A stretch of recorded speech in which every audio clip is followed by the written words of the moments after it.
Hi, it's Dana from Parenting in Real Life. I am coming on to ask you about your children. Do they feel or seem restless or agitated at all? Or do they seem to be crying a lot, having stomach aches, having problems sleeping, tantrums, any of those things which are really normal for little kids to have? But sometimes if they continue, they're signs of anxiety. For instance, if your daughter says she's no good at math and gets a stomach ache at math time and goes to the school nurse and then misses her math, which of course puts her further behind, that can build that anxiety. I think as parents, we don't always know what anxiety is going to look like in children because we don't really think that little kids can have it. But they can, and it's not always obvious, like clinging to your legs or ducking behind your legs when you're meeting somebody new. Sometimes it's meltdowns before school. Sometimes it's meltdowns over hairbrush or clothes or shoes. It can be a stomach ache. It can be a headache. It can even be not wanting to go to bed by themselves. So my daughter had a period of time where for a couple of years, she would not sleep in her own room alone. And this was after, babyhood. She'd been sleeping alone fine for years.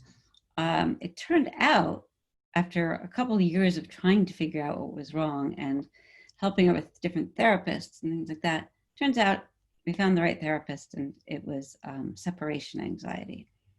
So it wasn't the monster under the bed. It wasn't the monster in the closet.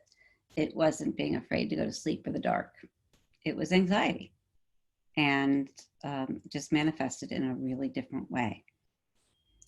So I guess what I'm saying is listen to your kids, but listen for something that they're not saying. Check patterns, check behaviors, check with school and see if there's any time that they get symptoms that are, unusual or very usual for them, right? When I came home one time from a job, I talked to my daughter's kindergarten teacher, and she said, "Oh, good, she'll be so happy you're home, and maybe the stomach aches will stop." And I said, "Stomach aches? What stomach aches? I don't know anything about stomach aches." Well, apparently, when I was away, she'd get stomach aches at school. Again, sign of anxiety. So learn from what I didn't when I first had her. And just stay focused on hearing and seeing what might be bothering your child.